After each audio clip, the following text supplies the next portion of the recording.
வணக்கம் மக்களே, welcome to universe voice Tamil.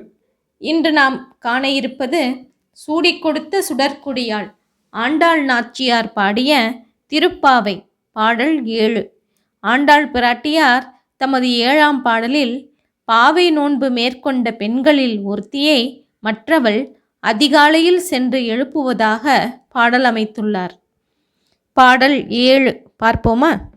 கீச்சு கீச்சென்றெங்கும் ஆணை சாத்தங் கலந்து பேசின பேச்சரவம் கேட்டிலையோ பேய்ப்பெண்ணே, காசும் பிறப்பும் கலகலப்ப கைப்பேர்த்து வாச நறுங்குழல் ஆய்ச்சியர் மத்தினால் ஓசைப்படுத்த தயிரரவம் கேட்டிலையோ, நாயகப் பெண் பிள்ளாய் நாராயணன் மூர்த்தி கேசவனை பாடவும் நீ கேட்டே கிடத்தியோ, தேசமுடையாய் திரவேலோ ரெம்பாவாய் என்கின்றார்.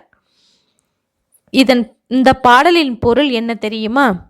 கீச்சு கீச்சு என்றெங்கும் சர்வ திக்குகளிலேயும் அதிகாலை புலர்ந்து விட்டதை உணர்ந்து உறக்கம் களைந்து கத்துகின்றன வழியன் குருவிகள் என்று அழைக்கப்படும் பரத்வாஜ பட்சிகள்.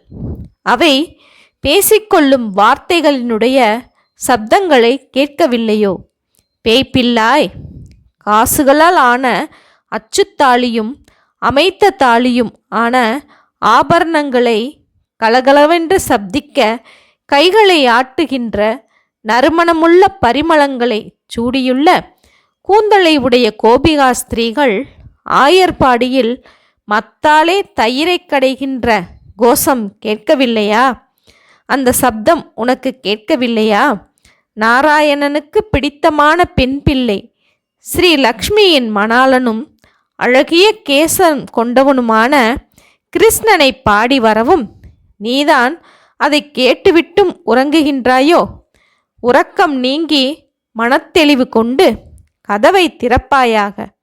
அவ்விதம் தகுந்த ஒப்பற்ற எமது நோன்பு முடிகின்றது என்கின்றார் ஆண்டாள் பிராட்டியார்.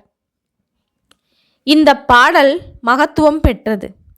பகவத் விஷயத்தில் மந்தத்தன்மை உடையவர்களாய் இருப்பவர்களுக்கு மனத்தெளிவு பெற்று மேன்மை அடைவதற்கு இந்த பாடலை பாடினால் அறிவுத்திறன் மேம்படும், பக்தி செய்யும் உள்ளம் உண்டாகும் என்பதற்காக இந்த பாடலை பாடுமாறு நமது பெரியோர்கள் கூறுகின்றனர்.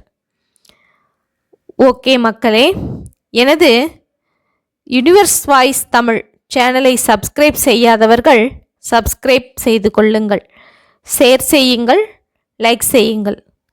இந்த பாடலின் தொடர்ச்சியை அடுத்த காணொளியில் காண்போம். நன்றி, வணக்கம்.